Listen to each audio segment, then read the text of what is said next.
Assalamu alaikum, respected students. How are you, all of you? Hope you will be fine by the grace of Allah Almighty. Respected students, your maths instructor, Mr. Amir Khan Yazi, is again in front of you. Today we are going to solve exercise 1.1 of 9 Maths PTB Science Pro. Dear students, तो dear student start करते हैं। सबसे पहला question है find the order of the matrix. Dear student, इसमें हमें different किस्म के मैट्रिक्स दिए हैं, हमने इसकी आइडेंटिफिकेशन करनी है कि ये इस मैट्रिक्स का हमें ऑर्डर बताना है। डियर स्टूडेंट, ये देखें सबसे पहला मैट्रिक्स है, इसमें रो है, पहली रो है 2 और 3 और दूसरी रो है -5 और 6। तो डियर स्टूडेंट, इसका जो ऑर्डर बनता है सबसे पहले हमने रो बतानी है और फिर हमने इसका कॉलम बताना है। इसमें ये देखें 2 रो हैं और 2 ही कॉलम है, तो इसका ऑर्डर बनेगा 2/2। नेक्स्ट है डियर स्टूडेंट हमारे पास बी मैट्रिक्स है डियर स्टूडेंट 2 0 3 5। अब डियर स्टूडेंट ये देखें फिर इसमें हमारे पास 2 रोज हैं, पहली रो और दूसरी रो और पहला कॉलम और दूसरा कॉलम। 2 रोज है 2 कॉलम, तो पहले रो हम लिखेंगे और उसको इस तरतीब से लिखेंगे 2/2, पहले रोज और फिर कॉलम। उसके बाद हमारे पास सी मैट्रिक्स है डियर स्टूडेंट। आप ये देखें डियर स्टूडेंट, इसमें हमारे पास एक ही रो है, इसको हम एक रो कंसिडर करेंगे और कॉलम हमारे पास ये पहला कॉलम और ये दूसरा कॉलम, तो इसका ऑर्डर आ जाएगा जी 1/2। ये डियर स्टूडेंट इसका आंसर आ गया। उसके बाद हमारे पास डी मैट्रिक्स है डियर स्टूडेंट्स 4 0 6। आप देखिए डियर स्टूडेंट, यहाँ पे हमारे पास इसमें ये पहली रो, ये दूसरी रो और ये तीसरी रो है और कॉलम हमारे पास एक है, तो पहले रो 3 रोज है और 1 कॉलम है, तो इसका ऑर्डर आ गया 3/1। उसके बाद डियर स्टूडेंट ये देखिए मेरे पास ई मैट्रिक्स है। ई मैट्रिक्स की वैल्यूज हैं जी A B C D E F। ये देखिए डियर स्टूडेंट, इसमें मेरे पास ये पहली रो, दूसरी रो और तीसरी रो और कॉलम मेरे पास 1 और 2, तो ऑर्डर आ गया इसका 3/2। उसके बाद एफ मैट्रिक्स है डियर स्टूडेंट, इसकी वैल्यू है 2। अब इसमें हम इसको एक रो पढ़ेंगे और एक ही कॉलम कंसिडर करेंगे, तो इसका ऑर्डर आ जाएगा जी 1/1। उसके बाद जी मैट्रिक्स है डियर स्टूडेंट 2 3 0 1 2 3 2 4 और 5।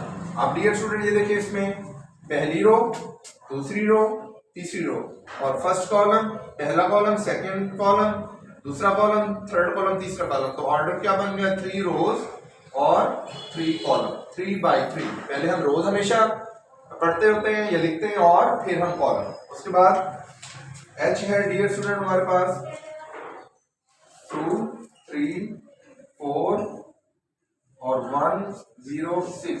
अब डियर स्टूडेंट ये देखिए हमारे पास पहली रो, दूसरी रो और कॉलम, पहला कॉलम, दूसरा कॉलम, तीसरा कॉलम, तो हमारे पास ऑर्डर आ गया इसका जी 2/3। ये हमारे पास dear student question number 1 solve हो गया।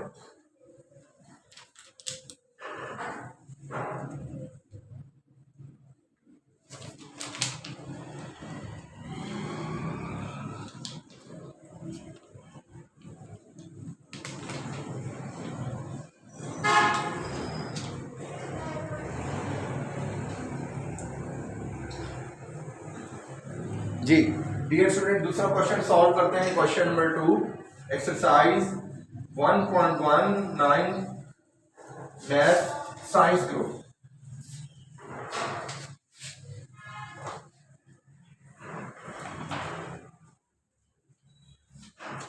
दूसरा क्वेश्चन है डियर स्टूडेंट, हमने इसमें बताना है which of the following matrices are equal.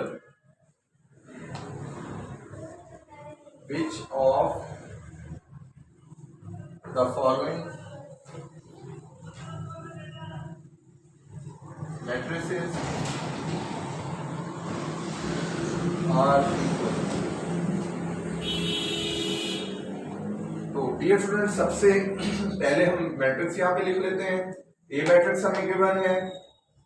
अब इसके हमें इक्वल मैट्रिक्स बनाना है, तो अब इसके इक्वल मैट्रिक्स है सी, ए और सी इक्वल है, ए और सी जो है वो हमारे पास इक्वल मैट्रिक्स है। अब ये देखें डियर स्टूडेंट, पहला मैट्रिक्स है ए, इसकी वैल्यू है 3 और सी 5 - 2 3, तो ये दोनों मैट्रिक्स इक्वल आ गए। दूसरा हमारे पास बी और आई मैट्रिक्स इक्वल है। डियर स्टूडेंट ये देखें कैसे, बी मैट्रिक्स की वैल्यू है हमारे पास 3 और 5 और आई मैट्रिक्स की वैल्यू हमारे पास 3 और 3 + 2। तो डियर स्टूडेंट ये देखें जी 3 5 3 3 + 2 5, तो ये दोनों मैट्रिक्स इक्वल आ गए, 3 5 3 और 5, ये दोनों मैट्रिक्स हमारे पास इक्वल आ गए। इसके अलावा डियर स्टूडेंट हमारे पास एफ और जी मैट्रिक्स ये इक्वल है, एफ और जी मैट्रिक्स इक्वल है। एफ की वैल्यू है हमारे पास 2 6 और जी की वैल्यू हमारे पास 3 - 1 3 + 3 2 6, और डियर स्टूडेंट ये देखिए 3 - 1 2 3 + 3 6, ये दोनों मैट्रिक्स हमारे पास इक्वल आ गए।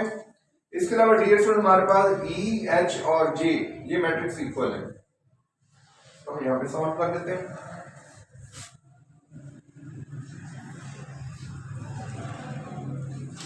ई एच जे ये तीनों मैट्रिक्स एक दूसरे के इक्वल है। ई की वैल्यू है हमारे पास 4 0 6 2 और एच की वैल्यू है डियर स्टूडेंट 4 0 6 2 और जे की वैल्यू हमारे पास है 2 + 2 2 + 4 2 - 2 और 2 + 0। तो डियर स्टूडेंट ये देखें जी 4 0 6 2 4 0 6 2 और 2 और 2 4 2 और 4 6 0 2। तो डियर स्टूडेंट ये देखें हमारे पास क्वेश्चन नंबर 2 भी हमारा ये सॉल्व हो गया, जिसमें हमने ये मालूम करना था, चेक करना था कि कौन से मैट्रिक्स आपस में एक दूसरे के साथ इक्वल है।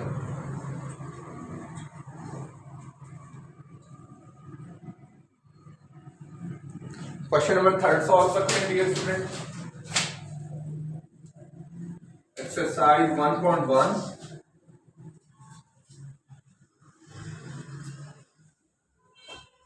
9 साइंस ग्रुप। क्वेश्चन नंबर 3 है जी हमारे पास, इसमें डियर स्टूडेंट हमें ए बी सी और डी की हमें वैल्यूज फाइंड करनी है। तो हमारे पास मैट्रिक्स गिवन है जी a + c c - 1 a + 2b 4d - 6 0 - 7 3 2d। अब डियर स्टूडेंट ये देखिए हमारे पास इन दोनों मैट्रिक्स का ऑर्डर सेम है, तो रो के बराबर है, कॉलम के बराबर है, तो इनको हम पहले लिख लेंगे, इक्वेशन बना लेंगे। a + c = 0, इसको हम कह देंगे इक्वेशन नंबर 1। और dear student a + 2b = -7, a + c = 0 और a + 2b = -7। उसके बाद c - 1 को हम रख देंगे 3 के बराबर और 4d - 1 को हम रख देंगे डियर स्टूडेंट, ये इक्वेशन नंबर 3 हो गई। और 4d - 6 = 2d, ये हमारे पास आ गई इक्वेशन नंबर, ये हमारे पास 2 ये 3 और ये इक्वेशन नंबर 4। अब डियर स्टूडेंट इसमें सबसे पहले हम इक्वेशन नंबर, कोई भी हम इक्वेशन सॉल्व कर सकते हैं, लेकिन यहां पर अगर हम पहली इक्वेशन में देखें तो ना ही हमारे पास a की वैल्यू है, ना ही हमारे पास c की वैल्यू है। ठीक है, यहां पर भी हमारे पास a की वैल्यू नहीं है, तो पहले हम इन दोनों में से एक की वैल्यू फाइंड कर लेते हैं। अब यहां पर देखें जी c - 1 है, तो -1 डियर स्टूडेंट दूसरी साइड पे जाके प्लस का हो जाएगा, तो c की वैल्यू हमारे पास आ जाएगी 4, c की वैल्यू 4 आ गई। अब c की वैल्यू को हम इक्वेशन नंबर 4 में यहां पर पुट कर देंगे, तो हमारे पास a की वैल्यू आ जाएगी, ये प्लस का 4 है, दूसरी साइड पर जाकर ये माइनस का 4 हो जाएगा, तो a की वैल्यू आ जाएगी हमारे पास -4। तो डियर स्टूडेंट ये देखिए हमारे पास a और सी की वैल्यू निकल आई, अब रह गई बी और डी की। तो डियर स्टूडेंट देखिए ए की वैल्यू हमारे पास आ गई -4, ये हम इक्वेशन नंबर 3 में पुट कर देंगे। ए की जगह पे हमने -4 लिख देना है, प्लस 2b इक्वल टू -7। अब डियर स्टूडेंट ये देखेंगे हमारे पास जो -4 कांस्टेंट वैल्यू है ये माइनस की है, ये जब दूसरी साइड पे आएगी तो ये प्लस की हो जाएगी, तो 2b इक्वल टू आ जाएगा -3। अब डियर स्टूडेंट ये देखेंगे हमारे पास 2 मल्टीप्लाई हो रहा है b के साथ, तो दूसरी साइड पे ये 3 के नीचे डिवाइड हो जाएगा, इसको डिवाइड करेंगे -3 को 2 पे, यानी 3 को 2 पे करेंगे तो 1.5 आ जाएगा। 3 को 2 पे हम डिवाइड करेंगे, पॉइंट लगाया 0 तो 5 10, ये आ गई -1.5। अब डियर स्टूडेंट हमारे पास लास्ट वाली वैल्यू रह गई 4d - 6 = 2d। अब डियर स्टूडेंट ये देखें ये -6 कांस्टेंट वैल्यू है, ये दूसरी साइड पे चली जाएगी और उधर मौजूद -2d, यहाँ प्लस का 2d यहाँ पर आकर माइनस का 2d हो जाएगा। एक दफा फिर सुने डियर स्टूडेंट, -6 यहाँ पर आके प्लस का 6 हो गया, और ये जो मौजूद इक्वल के राइट साइड पे है 2d, ये इधर आके माइनस का 2d हो जाएगा, तो 2d इक्वल टू आ जाएगा 6 के। अब डियर स्टूडेंट ये देखें 2 मल्टीप्लाई हो रहा है d के साथ, तो दूसरी साइड पे जाके ये नीचे डिवाइड हो जाएगा, तो 2 1 दार और 2 3 दार, तो d की वैल्यू डियर स्टूडेंट हमारे पास आ गई 3। तो इस तरह डियर स्टूडेंट ये देखो हमारे पास a की वैल्यू -4, b की वैल्यू -1.5, c की वैल्यू 4 और d की वैल्यू हमारे पास 3 आ गई। यहाँ पे डियर स्टूडेंट हमारे पास जो एक्सरसाइज हमारी 1.1 है वो कंप्लीट हो चुकी है। डियर स्टूडेंट्स 1.2 एक्सरसाइज 9 साइंस में एसपीटी को शुरू करने लगे हैं। क्वेश्चन नंबर 1 है डियर स्टूडेंट ये पहला क्वेश्चन है, इसमें हमने आइडेंटिफाई करना है कि यूनिट मैट्रिक्स कौन सा है।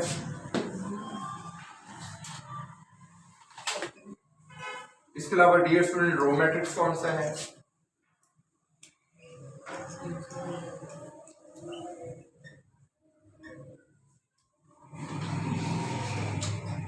कॉलम मैट्रिक्स और नल मैट्रिक्स। कॉलम मैट्रिक्स,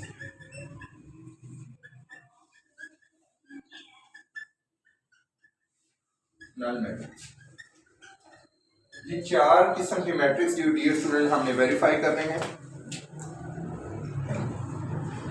सबसे पहले डियर स्टूडेंट हमारे पास ए मैट्रिक्स है, ये हमारे पास नल मैट्रिक्स है। ऐसा मैट्रिक्स जिसमें सारी की सारी वैल्यू 0 हो, या चाहे एक वैल्यू भी मौजूद हो मैट्रिक्स में वो 0 हो, तो वो हमारा क्या होता है, वो नल मैट्रिक्स होता है।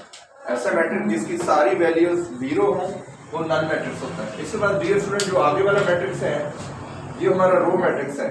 एक ऐसा मैट्रिक्स जिसमें सिर्फ एक ही रो हो वो हमारा रो मैट्रिक्स कहलाती है। और डियर स्टूडेंट ऐसा मैट्रिक्स जिसमें सिर्फ एक ही कॉलम हो वो हमारा कॉलम मैट्रिक्स कहलाती है।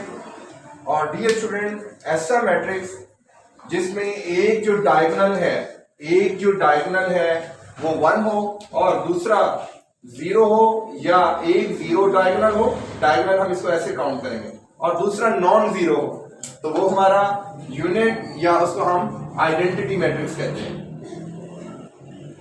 आइडेंटिटी या यूनिट मैट्रिक्स हम कहते हैं। इसके बाद जो नेक्स्ट मैट्रिक्स है वो भी हमारे पास उसकी वैल्यू क्या है, 0 है, तो ये भी हमारा नल मैट्रिक्स कहलाएगी। और लास्ट जो मैट्रिक्स है वो भी हमारा कॉलम मैट्रिक्स है, 5 6 और 7। इसमें सिर्फ एक ही कॉलम है, ये देख सकते हैं आप। मैट्रिक्स नंबर जो सी है उसमें सिर्फ एक कॉलम है, मैट्रिक्स नंबर एफ में एक कॉलम है, तो ये दोनों हमारे पास कॉलम मैट्रिक्स कहलाएंगे। बी मैट्रिक्स में हमारे पास एक रो है, लिहाजा ये हमारा रो मैट्रिक्स कहलाएगी। और यूनिट या आइडेंटिटी मैट्रिक्स क्या होता है कि जिसमें एक जो डायगोनल है वो 0 हो और दूसरा नॉन 0 हो, तो वो हमारा यूनिट या आइडेंटिटी मैट्रिक्स कहलाता है। क्वेश्चन नंबर 1 डियर स्टूडेंट यहाँ पे हमारा सॉल्व हो चुका है। क्वेश्चन नंबर 2 सॉल्व करते हैं।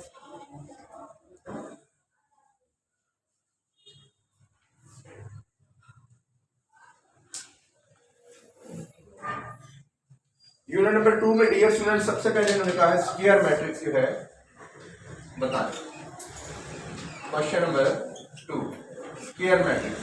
तो square matrix according to definition कौन सा मैट्रिक्स होता है डियर स्टूडेंट?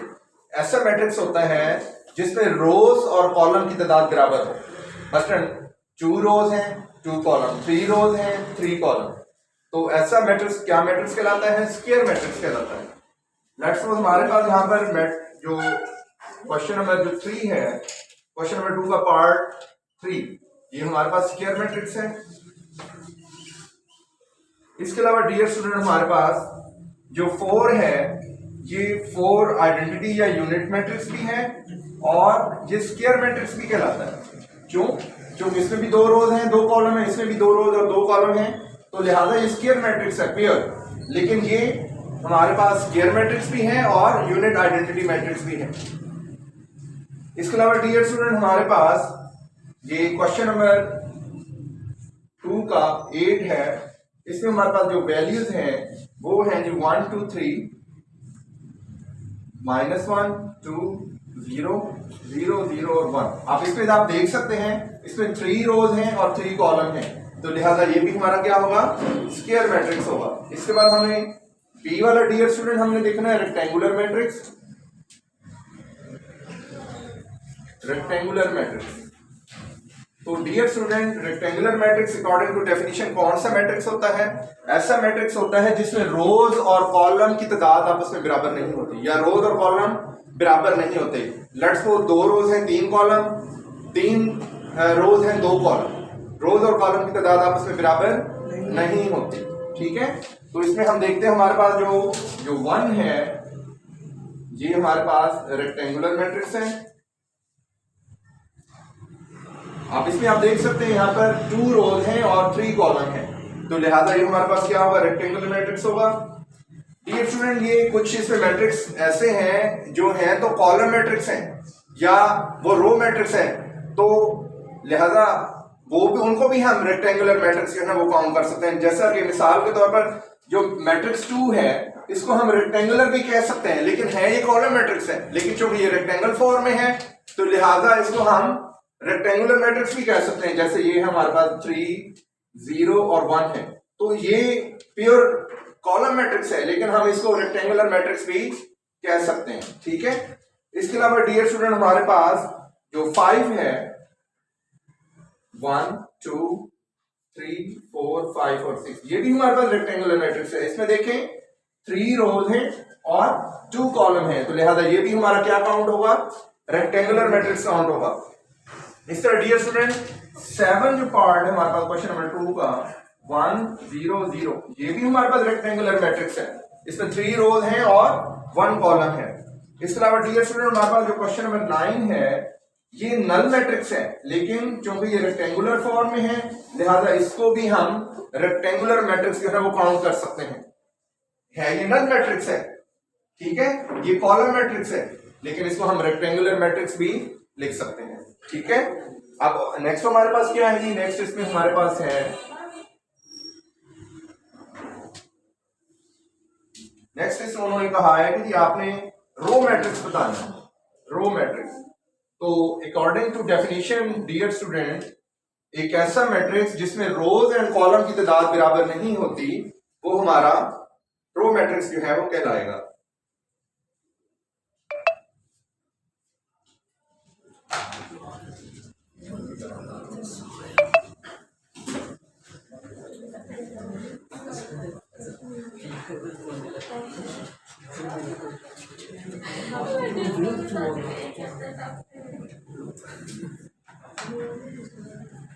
जी, तो डियर स्टूडेंट इसमें देखिए हमारे पास जो मैट्रिक्स नंबर 6 है इसमें हमारे पास एक ही रो है, तो लिहाजा ये हमारे पास क्या कहलाएगा? रो मैट्रिक्स कहलाएगा। और उसके बाद उन्होंने कॉलम मैट्रिक्स कहा है।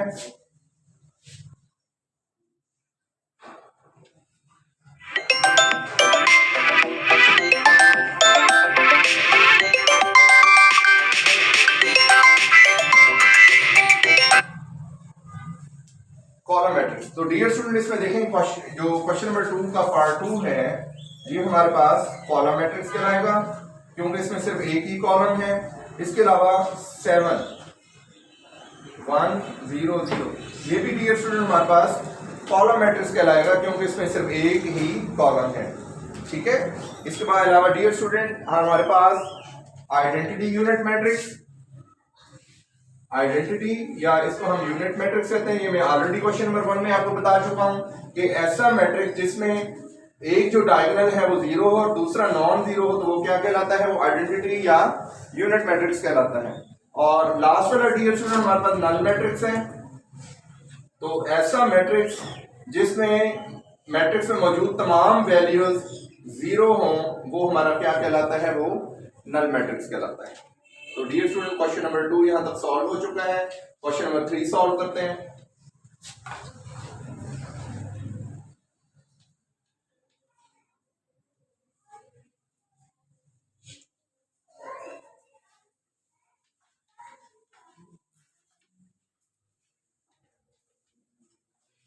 क्वेश्चन नंबर 3 है dear student from the following matrices identify diagonal. सबसे पहले हमने डायगोनल मैट्रिक्स और उसके बाद डियर स्टूडेंट हमारे पास स्केलर मैट्रिक्स है और उसके अलावा डियर स्टूडेंट हमारे पास यूनिट या आइडेंटिटी मैट्रिक्स है।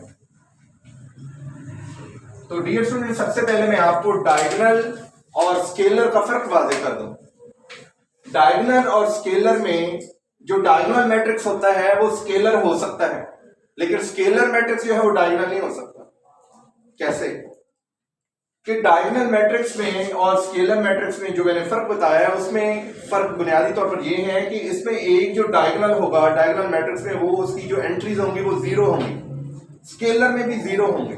लेकिन जो दूसरा डायगोनल है स्केलर में, जो दूसरा डायगोनल है नॉन जीरो है, उसकी एंट्री सेम होंगी, जबकि डायगोनल में सेम होना जरूरी नहीं है।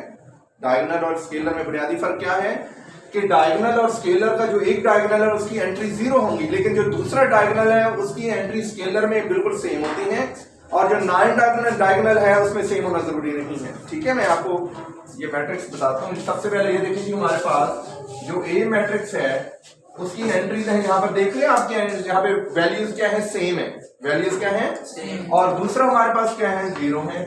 तो आप ये देखें जो एक डायगोनल है उसकी एंट्रीज क्या है, जीरो और दूसरे की नॉन जीरो है, लेकिन सेम है। ठीक है, इसी तरह ई जो मैट्रिक्स है उसमें आप देखें जी 5 - 3 0 0 1 + 1। आप यहां पर देखें 5 में से 3 सब्ट्रैक्ट किया 2, 1 + 1 2, तो 2 0 0 2। तो ये भी हमारा क्या है, स्केलर मैट्रिक्स है। तो ये डायगोनल मैट्रिक्स भी हैं और स्केलर भी हैं, लेकिन जो डायगोनल मैट्रिक्स है वो स्केलर नहीं हो सकता। जैसे मिसाल के तौर पर बी मैट्रिक्स है हमारे पास 2 0 0 -1। अब ये मैट्रिक्स डायगोनल मैट्रिक्स है लेकिन ये स्केलर नहीं हो सकता। क्यों? क्योंकि इसमें मौजूद जो वैल्यूज है वो क्या है, यहाँ पर एक डायगोनल की जीरो है लेकिन दूसरे डायगोनल की एंट्री नॉन जीरो तो है लेकिन सेम नहीं है, जबकि यहाँ पर क्या है, सेम है। यहाँ पर क्या है, सेम है। इसी तरह हमारे पास जो ये डी डायगोनल है 3 0 0 और 0। अब यहाँ पर देखिए हमारे पास जो एक डायगोनल है उसकी एंट्रीज क्या है, जीरो है और दूसरे की नॉन जीरो है लेकिन सेम नहीं है। तो लिहाजा क्या होगा, ये डायगोनल होगा। Diagonal can be a scalar matrix but scalar can't be a diagonal matrix. ठीक है, अब जो हमारे पास यूनिट मैट्रिक्स है वो क्या है, ये मैंने आपको ऑलरेडी बताया हुआ है कि इसमें एक जो डायगोनल है उसकी एंट्री जीरो होंगी और दूसरे की क्या होंगी, वो नॉन जीरो 1 होगी। ठीक है, यहाँ तक हमारा क्वेश्चन नंबर 3 मुकम्मल हो चुके हैं। क्वेश्चन नंबर 4 सॉल्व करते हैं।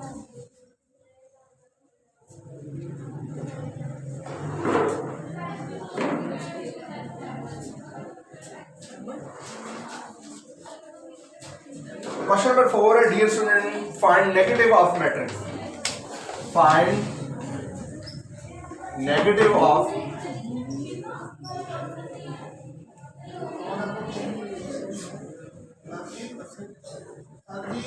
Of matrix. डियर स्टूडेंट ये देखें सबसे पहला मैट्रिक्स है हमारे पास, इसकी वैल्यूज है हमारे पास 1 0 -1।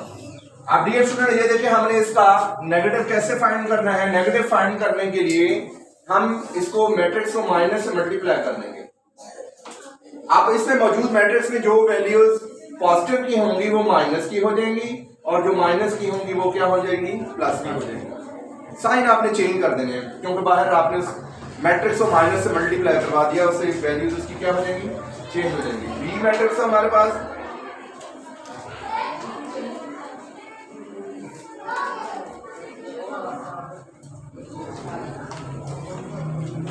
जी, इसकी वैल्यूज है हमारे पास 3, -1, 2 और 1।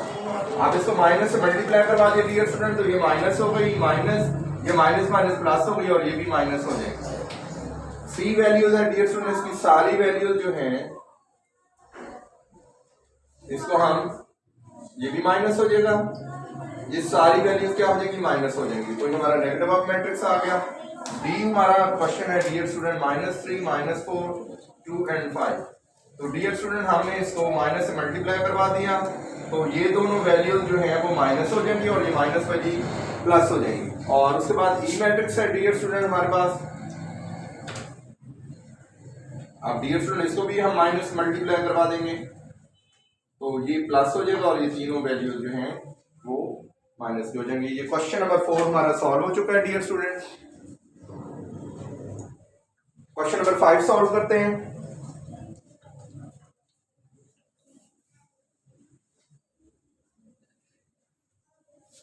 क्वेश्चन नंबर 5 में डियर स्टूडेंट हमने ट्रांसपोज लेना है, transpose of a matrix.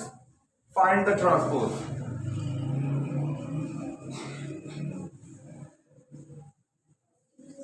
Transpose में हम डियर स्टूडेंट क्या करते हैं कि कॉलम को हम रो में चेंज कर देते हैं और रो को हम कॉलम में चेंज करते हैं। लेट्स सपोज हमारे पास सबसे पहला मैट्रिक्स है, उसकी वैल्यू है 0, 1, -2। तो ये देखिए हमारे पास एक ही कॉलम है। अब ये जो कॉलम है इसको हम किस में चेंज कर देंगे, रोज में चेंज कर देंगे। ऊपर हम लिखेंगे ट्रांसपोज 0, 1, -2। ये देखें डियर स्टूडेंट, ये हमारा आंसर आ गया। बी है डियर स्टूडेंट 5, 1, -6। तो डियर स्टूडेंट इसका हम ट्रांसपोज ले लेंगे 5, 1, -6। ये हमारा आंसर आ गया। सी है हमारे पास मैट्रिक्स डियर स्टूडेंट 1, 2, 2, -1, 3 और 0। अब डियर स्टूडेंट इसका ट्रांसपोज ले लेंगे तो ये देखेंगे पहली रो, ये पहला कॉलम बन गया, ये दूसरी रो, ये दूसरा कॉलम बन गया और ये तीसरी रो, तीसरा कॉलम बन गया। या डियर स्टूडेंट हम देखें तो पहला कॉलम हमारा क्या बनता है 1, 2, 3, तो उसको हमने रो बना दिया। दूसरा कॉलम हमारा 2, -1, 0, तो इसको हमने रो बना दिया। तो कॉलम रो में या रो को कॉलम में हम चेंज कर दें तो ये हमारा ट्रांसपोज आ जाएगा। डियर स्टूडेंट डी है हमारे पास 2, 3, 0 और 5। अब हमने इसका ट्रांसपोज लेना है तो देखेंगे हमारे पास पहली रो है या पहला कॉलम, पहले कॉलम को रो में चेंज कर दिया, दूसरे कॉलम को हमने रो में चेंज कर दिया तो हमारा ट्रांसपोज आ गया। इसके बाद डियर स्टूडेंट हमारे पास ई मैट्रिक्स है 2, 3, -4 और 5। ई का ट्रांसपोज लेंगे डियर स्टूडेंट तो पहला कॉलम है रो में चेंज हो गया, दूसरा कॉलम रो में चेंज हो गया तो हमारे पास इसका ट्रांसपोज आ गया। लास्ट वाला पार्ट है इसका 1, 2, 3 और 4। एफ का ट्रांसपोज लिया डियर स्टूडेंट तो पहली रो पहला कॉलम, दूसरी रो दूसरा कॉलम, हमने इसको ट्रांसपोज लिया तो ये डियर स्टूडेंट हमारे पास इसका आंसर आ गया क्वेश्चन नंबर 5 का। लास्ट क्वेश्चन इसका सॉल्व करते हैं डियर स्टूडेंट।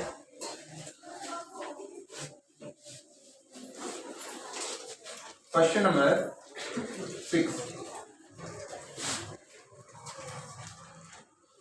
क्वेश्चन नंबर 6 में डियर स्टूडेंट उन्होंने हमें क्वेश्चन दिया है, उन्होंने कहा वेरीफाई करें कि अगर ए जो है 1, 2, 3, 0 और 1 हो तो आपने मालूम करना है ए का ट्रांसपोज इक्वल टू ए। आपने इसमें क्या करना है कि आपने ए के ट्रांसपोज का अगेन ट्रांसपोज लेना है तो वो राइट हैंड साइड के बराबर आना चाहिए। आप देखिए हम इसको प्रूव करते हैं कि लेफ्ट हैंड साइड जो है वो राइट हैंड साइड की इक्वल आती है या नहीं। आप देखिए डियर स्टूडेंट इसमें हमने हमारे पास ए मैट्रिक्स है 1, 2, 0, 1। हमने इसका क्या लेना है जी, हमने इसका ट्रांसपोज लेना है। तो आप देखेंगे कि अगर हम इसका ट्रांसपोज लेते हैं तो ये पहली रो है पहला कॉलम, दूसरी रो दूसरा कॉलम। अब हम इसका अगेन ट्रांसपोज लेंगे तो अगेन ये इसी फॉर्म में वापस आ जाएगा, यानी कि ये जो रो है ये कॉलम और ये दूसरी रो कॉलम। तो डियर स्टूडेंट ए का ट्रांसपोज हमारे पास, जो ए के ट्रांसपोज का ट्रांसपोज है वो ए के बराबर आ चुके हैं, तो लिहाजा हम यहां पे लिखेंगे hence prove left hand side equal to right hand side. ये हमारा पहला क्वेश्चन था डियर स्टूडेंट। और दूसरा हमें मैट्रिक्स दिया हुआ है जी 1 1 2 0। अब इसका हमने ट्रांसपोज लिया डियर स्टूडेंट 1। अब अगर प्रूफ करने को कहा बी के ट्रांसपोज का ट्रांसपोज बी के बराबर होता है, तो पहली जो रो है वो पहला कॉलम, दूसरी रो दूसरा कॉलम। अब अगेन हमने इसका ट्रांसपोज ले लेना है, तो हमारे पास यही वैल्यू आ जाएगी। ये देखें पहला कॉलम पहली रो बन गई, दूसरा कॉलम दूसरी रो बन गई हमारे पास। तो हमारे पास ये प्रूफ हो चुका है कि ये जो बी के ट्रांसपोज का हमने ट्रांसपोज लिया ये बी के बराबर है। तो hence prove left hand side equal to right hand side. Dear student यहाँ पे हमारी एक्सरसाइज 1.2 भी अल्हम्दुलिल्लाह कंप्लीट हो चुकी है। नेक्स्ट वीडियो के साथ आपके सामने फिर इंशाल्लाह हाजिर होंगे, तब तक के लिए इजाजत दें। बहुत शुक्रिया।